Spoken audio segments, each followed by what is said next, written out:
and been involved with is working with political leaders and making sure that funding streams are going to important projects. Investments in our children are sometimes more significant than some of the investments that we're making in erasing various tax benefits that we give to others that maybe don't need them.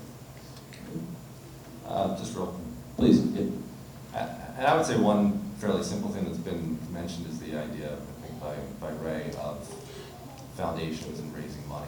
And if you just look at this election in terms of the participation of the people in this town, and we could channel that into that exact method of raising money. We have the people, we have the support. So I think that's something we could do. Thanks. Mr. Connor, I'll ask you this one. We've had a lot of questions from folks in one form or another asking about the priority given to special needs children in the school district, priority given to families with special needs children and or the services available to them. Part of that being community liaising. Would you describe, if you could, what your policy is around, either recruiting more special needs students for the revenue opportunity or serving the ones we have in a particular way, or your philosophy in general around making sure that the children who have non-typical needs are facilitated in the public school district? Yeah, absolutely. So I'm a big advocate of inclusive education. Of course, there's a huge range of children's abilities and what that means. But fundamentally, I think that most children are able to benefit most from being in a general population. And sometimes that's with additional supports. Again, I would go back to saying that it's expensive, but through wise and targeted investment, we can save money and then be able to reinvest it. So for instance, children that have good pre-K, first, kindergarten, third grade experiences are like 40% less likely to need special education needs once they reach grade and high school. So by really focusing our services when the children are very young and the actual brain is developing in that way, we can save money down the road and be able to expand services in the long run through those targeted investments. Anybody else like to weigh in? Just to, please. A couple of brief comments. One, this is a personal issue for me. I was a special ed major in college. I have a sister-in-law who is developmentally delayed and also is blind. I also have a nephew that is on the severe end of the autism spectrum. And I really think it's important that we have much more support for our CPAC group here, the community group, the parents. I think it's also important that the district enhances what they're doing for students that are 18 to 21. Anyone else? Yes, specific to the 18 to 21, I agree with that. That's one of the things that I've said. It's a newer program in the district, so it's kind of just getting started. But that is an area that I know Scott Dr. Oswald is looking to expand, and the board is certainly looking to support him in that endeavor. So that's a very important area. Thank you. Mr. Barrett. And just to follow up on what was spoken about by Clinton, that is the early intervention. That's something that just this past year we started the Panther Academy, which is having the kids that are of a younger age or just need an extra push start an additional year prior to kindergarten. That's something that we started last year, and also that they've had summer programs for, again, the kids at that early age who need an extra push before kindergarten. So we got to work on more programs like that. Thank you. Yeah, New Jersey is one of the worst, if not the worst state for LRE, least restricted environment, and sending students out of their home schools into private schools for special education. So this isn't just a problem in our area, it's a statewide problem. But with this, it's a fundamental right for our students to be educated with their non-disabled peers. And what we've done in the last 2 years in Camden is put a robust co-teaching model in place. And it's hard, and it does take money, but it's worth it because they benefit, and so does the regular ed and the special ed children both benefit from it. Thank you. 30 seconds to anyone else before Mr. Connor gets ready to wrap up if he wants to. I think that inclusive education is very important, and it benefits both the child who has special needs and it and it benefits the rest of the children as well. And I think that it's a mutually beneficial relationship. And by targeting our money when children are young, we can benefit that child particularly best, and then also be able to reinvest those dollars down the road into other ways. Thank you. I'll ask a follow-up question again. This is sort of on the same line, but we had it from the audience here. Any thoughts on how the district will work with parents who choose to homeschool their children? What are the policies, or what would be the policies of your terms on the Board of Education with regards to homeschool children in town? Is that specifically? Sure, yeah. Let's just start, we'll go back around. Well, to be honest with you, I don't have much experience with homeschool education or how the board's policies would impact that. I mean, the first thing that I would really honestly do would have to do a significant amount of research and talking to, not just academic, journals and finding what the research says, but also discussing with the homeschooling community and learn a little bit about that before I made any kind of concrete decisions on that.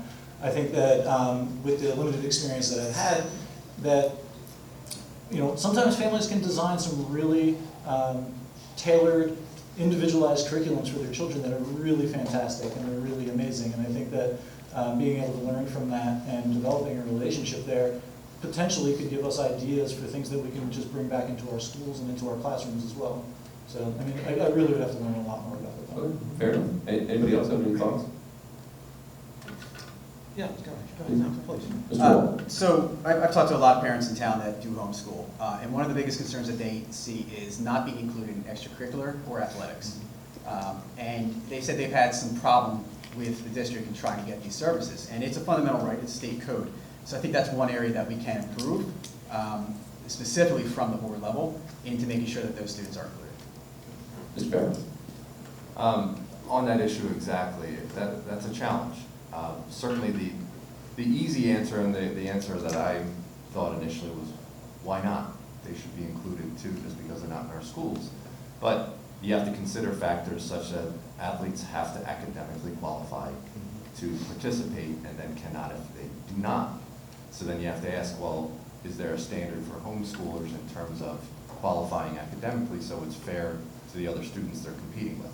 So all these issues have to be considered. It's not an easy answer, unfortunately. But the board, I'm guessing, could have more clear policies on homeschooling in that particular respect than maybe others. Right, I think where there's a will, there should be a way. Yes, there's a will. But the way, it's a little more creative and not an easy answer, but. I appreciate that. It sounds like the board is willing to consider it. It's probably a healthy place for a board to be. Right. Thank you. Mr. Becker, you want to say something? No. Okay. Everybody? Yeah. Okay. If I could, just one quick thing. I do know of maybe one or two instances in my 6 years on the board where as a district, Scott and some other people worked very closely with families. I think one was a music student. I mean, that was like a prodigy type student. So helped them develop a home plan that was based around the music, but also was able to fill the rest of their needs. So certainly, we can work with people if necessary. It can be done. Yeah. Where there's a will, there's a way. Right? Thank you. Mr. Connor, you can have 30 to wrap up if you want. I mean, the only thing I would really add is that after really kind of consulting with the homeschooling culture and the people that participate in that system and finding out what the best compromise situation is between both, that there certainly should be very clear policies as to, as Mr. Farrow had said, in regards to qualification for sports and other things. I mean, Tim Tebow was a homeschooler and he still got to participate and, ended up being a not so great quarterback, but he had the opportunity. Thank you very much. Mr. Radesky, I think you might have the most information on this. We got some folks who like to ride bikes in town who asked us some bike riding questions, and I would lean on any policy expertise you may have.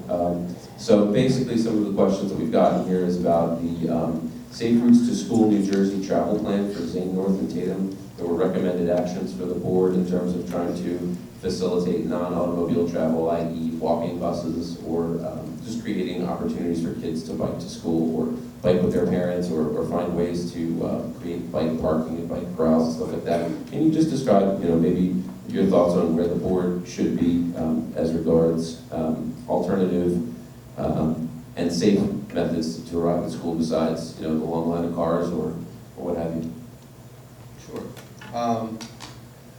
I know this topic's been kicked around quite a bit.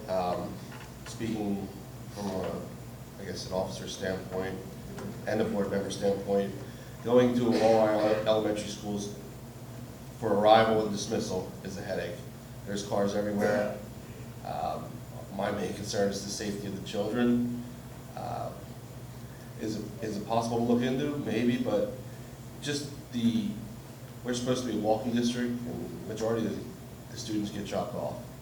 We have, we're there at the elementary schools for arrival as police to make sure, they're dropping off their children, not against the flow of traffic, but with the flow of traffic. So ultimately, we can look at it, but as a safety standpoint, for elementary school kids to ride their bikes to school, I know the administrators are against it. I know they've talked about it. They're totally against it. And at this point, that's the way I see it. And just as a follow-up, do you have thoughts on just the general, the way that people are accessing the schools in terms of safety or, alternatives to cars, even if it's not bikes, maybe some other stuff, ways that the board maybe could either facilitate or figure out some other non-car ways of getting the kids back and forth?